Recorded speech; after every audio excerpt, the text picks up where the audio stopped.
So what is a condominium or a condo?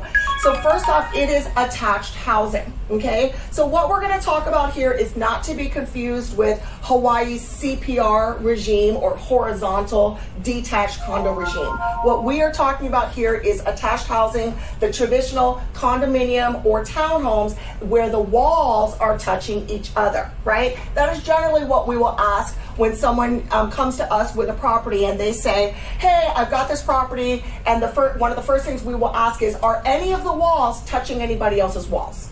If they are, we have to take a look at whether or not it may be a condo or a townhome. Whereas, of course, if it is a freestanding unit touching nobody, then most likely it will be a single family residence and called detached rather than attached.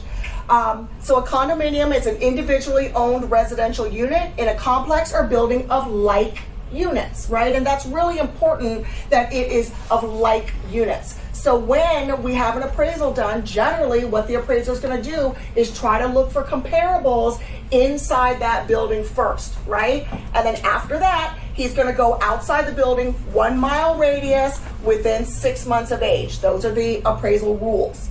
So the individual owners own the walls in portions of their units. And we may have also heard about this in the form of HO6 insurance. HO6 insurance, remember, is condominium insurance, standing for homeowner bill number 6, which basically forces the condominium owner to take care of what is inside their walls. Because everything outside of their walls is shared.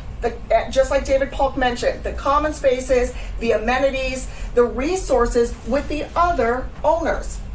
Generally, when you've got a condominium, they will need to pay condominium fees, or as we know locally, maintenance fees. And then, of course, those maintenance fees will cover maintenance costs, amenities, and upkeep of common spaces. So kind of like David had mentioned earlier, when the cost of maintenance rises, the maintenance fee will also rise.